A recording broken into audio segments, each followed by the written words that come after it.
Entonces, este siguiente módulo que nos tocó conversar con ustedes es sobre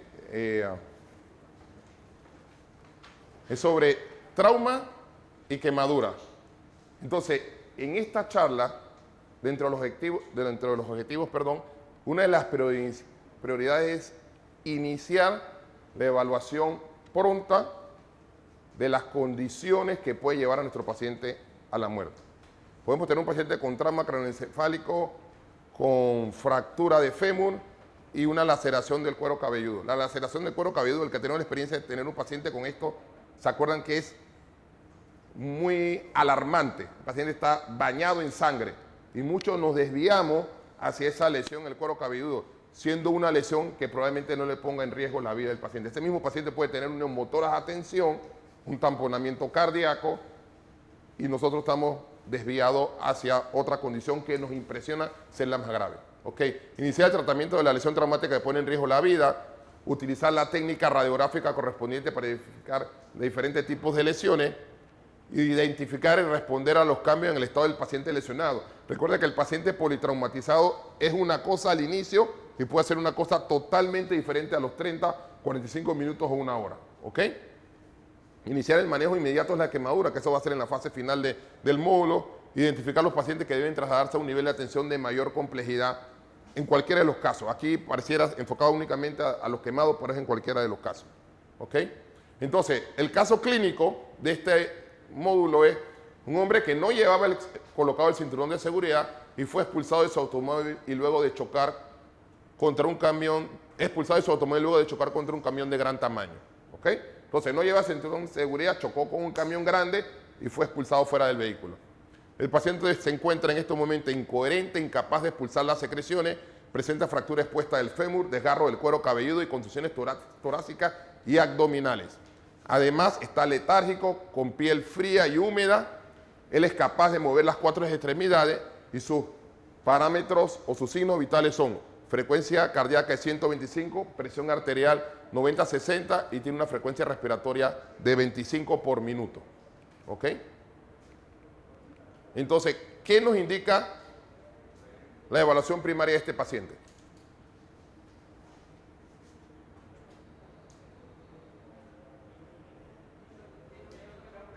La evaluación primaria, lo voy a ayudar, la evaluación primaria tiene el objetivo de buscar la condición que puede llevar a nuestro paciente a la muerte de manera más rápida. ¿El qué? La inestabilidad hemodinámica 90-60 con 125 de frecuencia cardíaca. La evaluación primaria, vamos a utilizar el método ABCDE, Y como le dije, vamos a verificar las alteraciones o las anomalías que ponen la vida de nuestro paciente en riesgo. Y luego en la evaluación secundaria es un diagnóstico de las otras lesiones que no puede comprometer la vida de nuestro paciente. Y luego vamos a tener una evaluación terciaria, que es como un seguimiento de lo que ha pasado con nuestro paciente en todo este tiempo. Entonces, en la evaluación primaria, el primer punto es la letra A, Y ahí vamos A de vía aérea. Ahí vamos a verificar la permeabilidad de la vía aérea. Y si no está permeable, vamos a procurar que se permeabilice, siempre pensando en la posibilidad de que nuestro paciente tenga una lesión cervical. Luego, la B de inglés de breathing es la respiración y vamos a verificar una adecuada oxigenación y ventilación. Luego C de circulación con el control de las hemorragias. D, vamos a buscar, y lo vamos a ver más adelante, si tiene el paciente una deficiencia neurológica. Y por último, la exposición y el entorno. Entonces,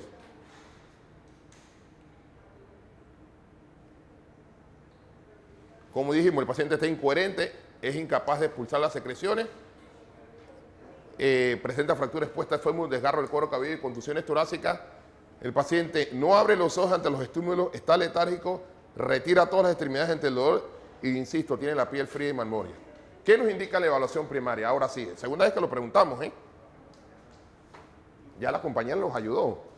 Ni así. La evaluación primaria nos indica que el paciente tiene dificultad o tiene en riesgo la vía aérea, la permeabilidad de la vía aérea. Entonces,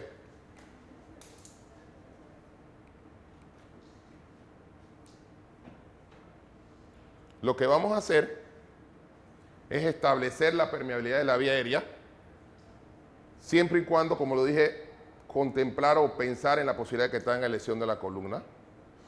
Si tenemos o si le evaluamos con la escala de coma de Glasgow, que la vamos a ver adelante, y esta puntuación no da menos de 8, es una indicación para intubación, ¿ok? Podemos usar dispositivos de intubación orotraqueal o endotraqueal, o podemos usar mascarilla laringe en lo que estemos más familiarizados. Y recordar que hay pacientes con trauma tan severo que es imposible intubar o poner mascarilla laringe. Aquellos que tienen lesiones faciales, esos pacientes se opta por la vía quirúrgica.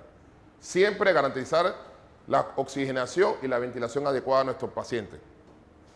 ¿Okay? Entonces, este paciente está en choque, esto ya lo vimos, está facilito. ¿Está en choque? ¿Sí o no? Ok. ¿Por qué está en choque?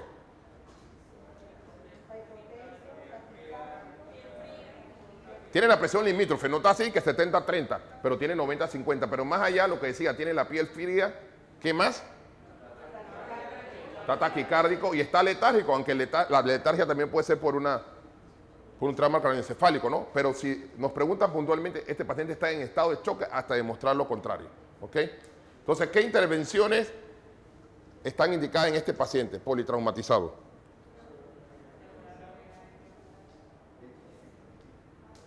¿Ah? ¿Qué intervenciones? Asegurar la vía aérea. Ya aseguramos la vía aérea. Pero en relación a que está en estado de choque, ¿qué hacemos? Vamos a canalizar una subclavia, una yugular, una femoral, 2 venas periféricas de grueso calibre, 2 venas periféricas, ¿ok? Entonces, el shock de este paciente, ¿de qué tipo es? Ya que ustedes son expertos en shock. Hipovolémico hemorrágico, ¿ok? Y si yo le digo que este paciente tiene un shock obstructivo por un tamponamiento cardíaco, puede ser. Y si yo le digo que tiene un shock obstructivo por neumotoras a tensión, también puede ser. A lo que voy con este comentario es que, evidentemente, con mucho, la principal causa de shock en un paciente politraumatizado es el shock hipovolémico. Pero no olviden, es un politraumatizado. Él puede tener, y nos ha pasado, lo estamos reanimando porque tiene un shock hipovolémico, aparentemente ya lo alcanzamos y el rato ya está hipotenso de nuevo. Entonces, o tiene una lesión intraabdominal, o tiene un neumotoras a tensión, o tiene un vaso intratorácico roto. ¿Ok? Entonces, recordar también que puede haber hemorragias internas. ¿Cuál es la región del organismo, del cuerpo, que puede producir fractura y perder una cantidad importante de sangre? La pelvis. Hay que sospechar siempre de fractura de pelvis. También abdomen, fractura de huesos largos. ¿Ok? Y lo que le decía, en lo no hemorrágico, lo que comentamos, se me olvidó mencionar el neurogénico. Este paciente puede tener una lesión medular, ¿no? En este paciente, ¿podemos descartar la posibilidad de que tenga una lesión medular, sí o no? ¿Por qué? ¿Perdón? No, hay algo. Además de eso, hay otra condición. ¿Alguien habló de movilizar? Moviliza las 4 extremidades. No sé cómo vas a tener un shock medular si tú tienes... ¿Perdón? Exacto. Ok, entonces, esta es la clasificación de las hemorragias, del Colegio Americano de Cirugía.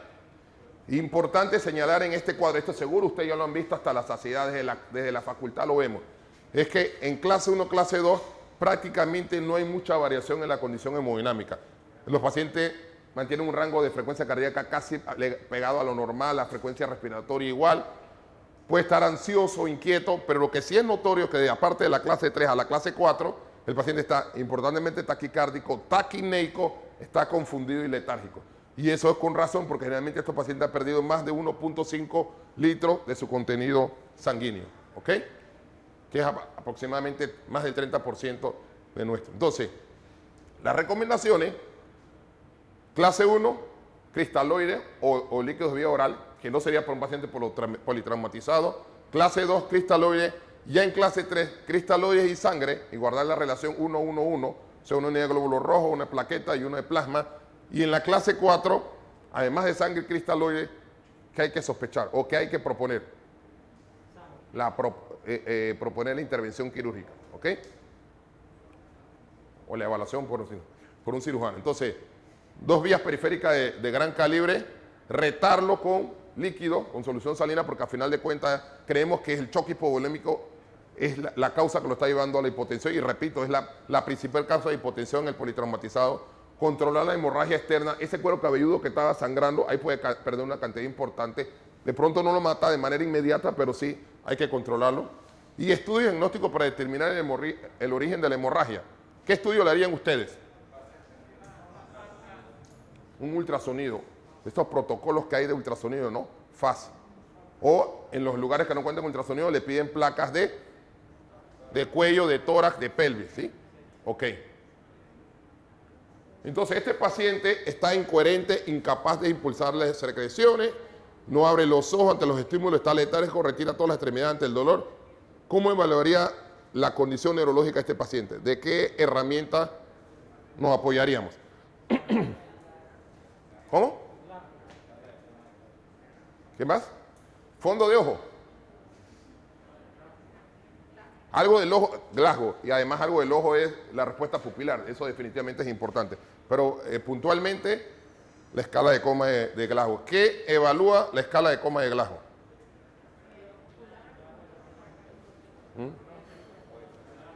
No, ¿qué evalúa? ¿Cuáles son los 3 ítems, los 3 parámetros que evalúa la coma de Glasgow? Ocular, ahí está. ¿Usted no se copiaba en la universidad? Ocular, mejor respuesta cerebral y mejor respuesta motora. ¿Sí? Entonces, este paciente, ¿cuánto tiene escala de coma de Glasgow?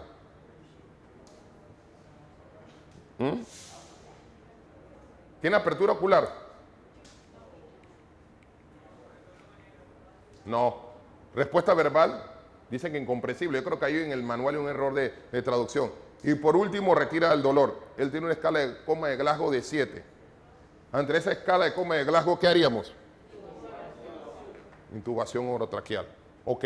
En este último ítem, el D del ABCD, aparte de la exploración neurológica, incluían la exposición. O sea, tú le quitas toda la ropa a tu paciente y lo volteas adelante, atrás. ¿Por qué? Porque en ocasiones tienen lesiones en la espalda que pasan desapercibidas y pueden llevar al paciente a complicaciones severas. ¿Cuál es el riesgo de exponer a nuestro paciente? La hipotermia. ¿La hipotermia qué produce? Puede producir alteraciones en la coagulación. Y si de hecho nuestro paciente tiene una coagulopatía por consumo y lo ponemos hipotérmico, nos puede ir peor. ¿Ok? Este a veces responde y a veces no. ¿Ok? Entonces, ahora ya hicimos la evaluación primaria. ¿Qué sigue ahora? Después de la evaluación primaria, ¿qué sigue? La evaluación secundaria. ¡Eso! Y en la evaluación secundaria vamos a incluir análisis de laboratorio y de estudio radiológico. ¿Qué le pedirían de laboratorio a este paciente? Un hemograma. Ok, perfecto. ¿Y qué más le pediríamos aparte del hemograma? Una gasometría arterial. ¿No le interesaría saber el grupo o el tipaje? Exacto. Recordar, si estos pacientes necesitan transfusión de sangre de manera urgente, se pasa, ¿ok? Indistinto del grupo sanguíneo. Pero luego, si va a quirófano y hay que prepararlo, cruzar de sangre. ¿Qué más nos interesaría saber? ¿Perdón? La función renal, la CPK, ¿ok? Los estudios de imágenes que ya habíamos comentado previamente, ¿ok? En la evaluación secundaria, además de estas pruebas de laboratorio, vamos a hacer una evaluación detallada. Preguntarle al familiar o al acompañante si es el caso, o este paciente tiene alguna comorbilidad, toma algún medicamento, y si toma algún medicamento, ¿cuándo fue la última vez que lo tomó? Si es alérgico a algo, ¿ok? Eso es importante. Y hacemos un examen detallado de arriba abajo. Entonces, en el caso número 2, es un hombre con desgarros hepático y mesentérico causado por un choque automovilístico. Se extirpó en el procedimiento el intestino y para controlar la hemorragia se taponó el abdomen. Se continuó con la reposición de líquido, las presiones de la vía aérea se elevan y la diuresis cae tras la admisión a la unidad de cuidados intensivos. ¿Cuáles son las posibles causas del aumento de las presiones en la vía aérea de este paciente y de la disminución de la diuresis? ¿Por qué aumenta la presión? Este paciente que ya operaron, que ya le resolvieron el problema. ¿Y por qué cae la diuresis? Puede ser aumento de la presión abdominal. Entonces usted dice que está haciendo un síndrome compartimental abdominal. Sí, se puede explicar. Estos pacientes transmiten esa presión a la vía aérea y se incrementa, y por la misma presión a los vasos sanguíneos del lecho renal dejan de orinar o disminuye la diuresis. Esa es una posibilidad, pero estos pacientes son una caja de sorpresa. No es la única posibilidad. ¿Qué otra posibilidad puede ser?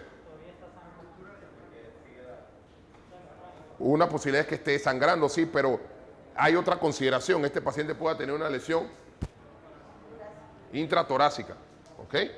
Y puede tener un hemotórax, un hemonemotórax, ¿ok? ¿Qué otra consideración?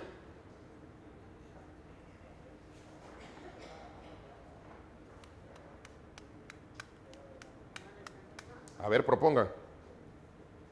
Que tiene incremento de la vía aérea. No puede ser que el paciente tenga acúmulo de secreciones y estas secreciones le aumenten la presión en la vía aérea y que la diuresis sea porque esté todavía corto de líquido. ¿Ok? A lo que vamos con este comentario es que hay que buscar el paciente todas las posibilidades. Y es un paciente politraumatizado. Puede ser que pasó por desapercibido que el paciente tenga una lesión intratorácica. Puede tener un IR10 secundario. Es decir, él tuvo una lesión intraabdominal con ruptura, con fuga de material intestinal, puede tener una peritonitis o un shock séptico de inicio, ¿ok? Entonces puede tener un distrés respiratorio secundario a este shock séptico. Y la oliguria puede ser producto de la misma sepsis. Entonces hay que buscar a nuestro paciente de manera integral y no casarnos con una única posibilidad.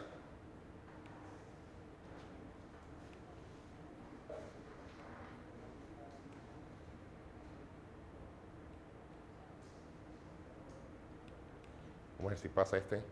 Si no, nos puede pasar la diapositiva de manera manual. Porque se puso rojo, no sé si se le acabó la pila.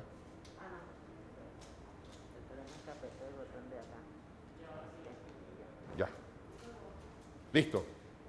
Entonces, y por último es la evaluación terciaria. La evaluación terciaria consiste en el seguimiento de nuestro paciente. Este paciente que tuvo un trauma abdominal y un trauma torácico puede hacer una lesión pulmonar. Por eso es que la contusión pulmonar que se ve en un inicio en las placas de tórax del politraumatizado no dan manifestaciones muchas veces hasta 2 o 3 días después. Entonces hay que darle seguimiento a eso. Este paciente que tiene lesión abdominal, como dice el compañero, puede hacer un abdomen hipertenso en las siguientes 24 a 48 horas. Puede hacer falla renal. Esta lesión musculoesquelética lo puede llevar a una rhabdomiolisis. Entonces hay que darle seguimiento con exploración física y con laboratorio a nuestro paciente. Este es el caso de un hombre por quemadura de espesor total en los antebrazos y quemadura por destello en el rostro tras la explosión de un tanque de gas. Él fue lanzado contra el tocón de un árbol. ¿Quién sabe lo que es un tocón de un árbol? Yo no lo sabía, lo tuve que buscar. Tocón de un árbol dice que cuando tú cortas o podas un árbol, la parte baja que queda con las raíces pegadas a la tierra, eso se llama topón. Tocón de un árbol. Yo sabía que era topón. No sabía que era tocón de un árbol. Bueno, este paciente llega, no presenta dificultad respiratoria, pero refiere dolor abdominal. A este paciente no le administraron líquido. ¿Ok? ¿Cuáles son las prioridades en la evaluación inicial de este paciente? Manejo de la vía. ¿Qué vamos a buscar en la vía aérea de este paciente quemado?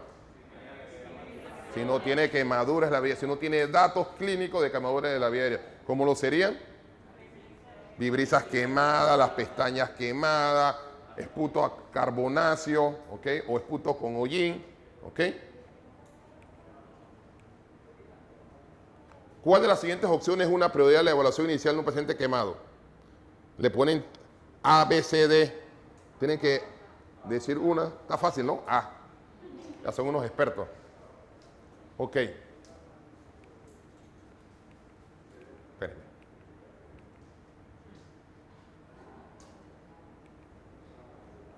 Ok.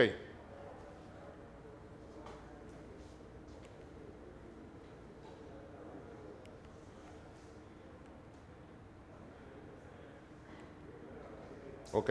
Entonces, en la vía aérea podemos tener lesiones por quemadura directa y lesiones por inhalación del vapor caliente. ¿Esto es más frecuente en qué ambiente? en un ambiente cerrado. Si Dios no quiera que haya un incendio, nosotros tenemos más posibilidades de sufrir una lesión por inhalación. Este paciente estaba en un ambiente abierto, supongo, ¿no? Porque uno no tiene un tocón en el centro de su casa. Pero las posibilidades de que él haya tenido quemadura de la vía aérea son bajas, pero eso no implica que no las pueda tener, ¿no? Entonces, y aparte de la lesión por quemadura, debemos también sospechar la intoxicación por monóxido de carbono. ¿Cuál es la característica de la intoxicación por monóxido de carbono? Que si no la sospecha, no la trata. Acuérdense que el dióxido de carbono es más afín, ese es el término, a la hemoglobina que el oxígeno. De tal forma que él desplaza, secuestra la hemoglobina y no permite que el oxígeno se llegue a la hemoglobina.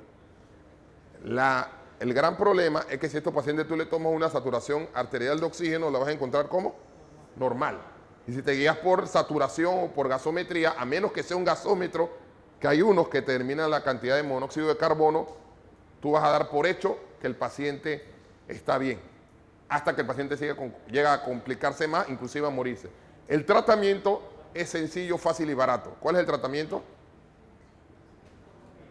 La administración de oxígeno a alto flujo, porque esta relación, esta concentración de monóxido de carbono es 300 veces más afín que el oxígeno en la hemoglobina, pero con valores altos de oxígeno los desplaza rápidamente. Entonces, todos estos pacientes con quemadura y tú no sepas si tiene o no intoxicación por monóxido de carbono, lo que hay que administrarles es oxígeno hasta tener la posibilidad de medirlo, ¿ok?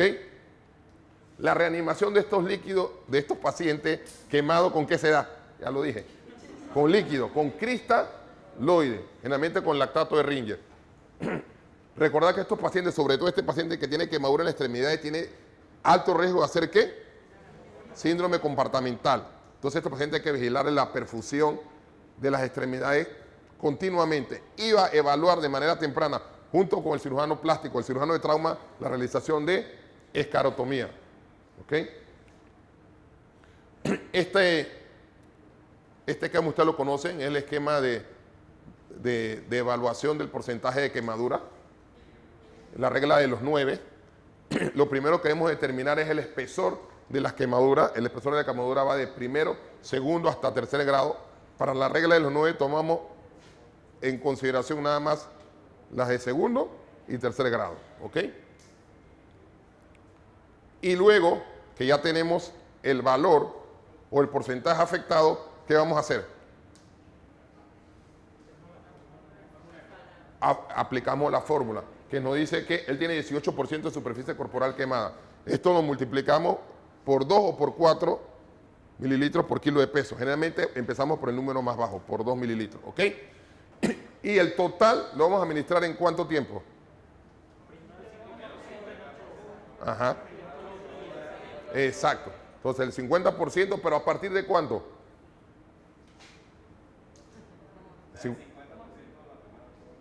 El 50% de las primeras ¿qué? Ajá. Pero ¿a partir de cuándo? Si yo me quemé a las 6, si yo me quemé a las 6 de la mañana y llegué al hospital a las 12 del día. Exacto. Ok. Entonces, este paciente tiene una frecuencia cardíaca de 120 latidos por minuto, una presión arterial de 110-50 milímetros de mercurio y una frecuencia respiratoria de 24 por minuto. Está saturando 93% con 2 litros por minuto de oxígeno, está inquieto y refiere dolor abdominal. ¿Qué intervenciones se requieren en este paciente? ¿Qué intervenciones? Oxígeno suplementario, ¿por qué? Está saturando 93%, ¿con cuánto? Con 2 litros por minuto. Y hablamos que ante la sospecha de monóxido de carbono debemos darle concentraciones altas de oxígeno, ¿no? ¿Qué otra cosa vamos a hacer? Administrarle líquido que calculamos, ¿no? Probablemente eso nos ayude a controlar la frecuencia cardíaca, que sea reactivo, aunque esa frecuencia también puede ser, ¿por qué? Por dolor. ¿Ok? Entonces, tiene dolor abdominal. ¿Qué debemos buscar en ese dolor abdominal? Lo que debemos sospechar. Hay que buscar signos de lesión intraabdominal. Él chocó contra un árbol. Entonces, no es despreciable, no es improbable, perdón, que él tenga una lesión intraabdominal. Entonces, la administración de oxígeno al 100%, o sea que le subimos a 10 litros por minuto. La administración de líquido, esto ya lo habíamos comentado, el cuidado de la quemadura, la analgesia es muy importante el paciente quemado. O sea, si hay algo que duele muchísimo es la quemadura. Entonces, una adecuada analgesia. Por lo general, o casi siempre, usamos 1 o 2 analgésicos y opiáceos para el control del dolor. ¿Ok? Cuidado de las quemaduras. Generalmente el personal especializado se encarga de limpiarlo y cubrirlo con sulfadiazina de plata. ¿Está indicado el inicio de antibiótico temprano en los pacientes con quemadura? ¿Ni de manera profiláctica? No. Si no tienes evidencia de infección, no está indicado el inicio de terapia antibiótica. Otro tipo de quemadura, como son las quemaduras químicas, estas se quitan con un cepillo y se pone el paciente en la extremidad o el área afectada bajo el agua. Recuerden, si es una quemadura por una sustancia alcalina, hay que dejarlo periodo de tiempo prolongado debajo del agua. ¿Ok? En las heridas eléctricas, en las quemaduras eléctricas, perdón, hay que buscar el sitio de entrada y salida. Hay que siempre vigilar en las eléctricas la posibilidad de lesión miocárdico cardíaca con electrocardiograma, con troponina, y también recordar la posibilidad de que ellos hagan rhabdomiolisis. Y eso lo vamos a monitorizar midiendo ¿qué? CPK. Y el tratamiento de la rhabdomiolisis es con administración de cristaloide. ¿Ok? Entonces, consideraciones para remisión y el traslado. Cualquier paciente politraumatizado o quemado, que a final de cuentas es un trauma, que necesitamos trasladarlo de un lugar, probablemente porque no tengamos los recursos, o vamos a llevarlo a un lugar de alta especialidad donde tengan, por ejemplo, una sala de quemado, o necesita de un estudio avanzado, debe ser trasladado bajo las siguientes condiciones. El paciente debe estar recuperado, estable. Y si es un paciente con riesgo de compromiso respiratorio, debe irse intubado. ¿Ok? Y, por último, el paciente debe ser trasladado cuando estemos seguros que hemos evaluado correctamente y no se nos ha escapado ningún detalle. Sucede que cuando el paciente llega al otro hospital, el paciente tiene una lesión en el dorso o tiene una fractura cervical y no ha sido evaluado. Pero es importante también no retrasar el traslado, porque yo estoy pidiéndole una gasometría, porque le estoy pidiendo una placa de tórax, y que la placa de tórax, como ocurre en algunos hospitales, tarda 5 o 6 horas a que el técnico me la venga a tomar. Eso no justifica la disminución o el retraso en el traslado de los pacientes. ¿Pregunta? Puntos clave. Primero, identifique y trate las lesiones que amenazan la vida del paciente. No se distraigan por lesiones que parecen aparatosas, pero que no van a matar a nuestro paciente de inicio. El control de la vía aérea es primordial. Recordar el traumatizado siempre sospechar la posibilidad de lesión de la columna cervical. Recordar que en neumotoras atención se diagnostica de manera clínica, no radiológica. ¿Ok? Y siempre pensar en el politraumatizado que la principal causa del shock es hipovolemia. Pero no decir que no puede haber otra causa de choque. Hay que pensar en la hipovolemia como primera causa, pero también tener presente que puede tener otro tipo de choque. ¿Ok? Y el choque hipovolémico, pensar en la reanimación con productos sanguíneos. La evaluación secundaria, que es la revisión detallada de nuestro paciente buscando otro tipo de lesión. Lo del traslado que lo acabamos de comentar, que no se debe retrasar por exámenes radiológicos complementarios. Y las necesidades de reposición en caso de quemadures proporcionales al espesor y a la regla de 9 que le hayamos calculado a nuestro paciente. Las lesiones por inhalación colocan a nuestro paciente en mayor riesgo de edema de vía aérea, de obstrucción de la vía aérea, que esto ocurre en fracciones de horas, y también tener siempre presente la posibilidad de intoxicación por monóxido de carbono. ¿Alguna otra pregunta? ¿No?